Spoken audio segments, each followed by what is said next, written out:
महिला आरक्षण विधेयकाच्या समर्थनार्थ महायुतीचा मोर्चा आज मुंबईत जनाक्रोश मोर्चाचं आयोजन मुख्यमंत्र्यांसह महायुतीचे प्रमुख नेते उपस्थित राहणार। महाराष्ट्रात सरकारी कर्मचाऱ्यांचा मोठा इशारा, सुमारे 17 लाख कर्मचारी आजपासून संपावर जाणार, प्रलंबित मागण्यांकडे दुर्लक्ष केल्याचा आरोप। पोटनिवडणुकांसाठी मुख्यमंत्री फडणवीस प्रचाराच्या मैदानात, बारामतीमध्ये आज प्रचाराची सांगता सभा घेणार।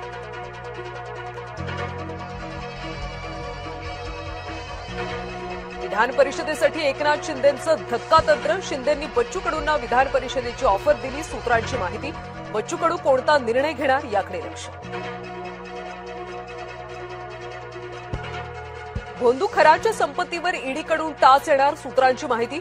बोगस गुंतवणूक, फसवणूक, मनी लॉन्ड्रिंगबाबत तपास सुरू, ईडीकडून संबंधित मालमत्तांची छाननी, सूत्रांची माहिती।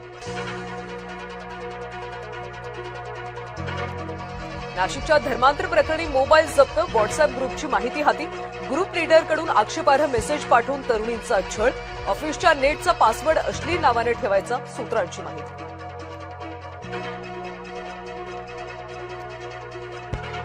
परतवाड्यामधल्या लैंगिक शोषण व्हायरल व्हिडिओ प्रकरणी अयान अहमद हुझैर खानची पोलीस कोठडी आज संपणार, मुख्य आरोपी अयानला आज अचलपूर कोर्टात हजर केलं जाणार।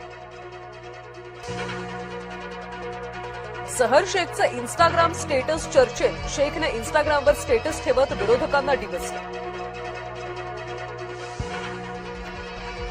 मुंबई उपनगरामध्ये ड्रग्ज विरोधात मोहीम राबवणार, मंत्री मंगलप्रभात लोढा यांचे निर्देश, गोरेगाव नेस्को ड्रग्ज प्रकरणाच्या बैठकीत निर्णय। मुंबईमध्ये भोंदू फकीर इरफान नियाज अहमदला अटक, महिलांना बेशुद्ध करून करायचा अत्याचार।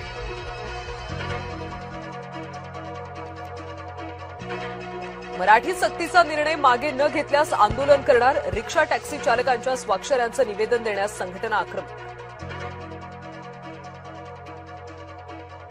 चिंचपोकळीमधल्या रेल्वे कंपाऊंडमधल्या केबलला अचानक लागली आग, सर्व केबल जळून खाक।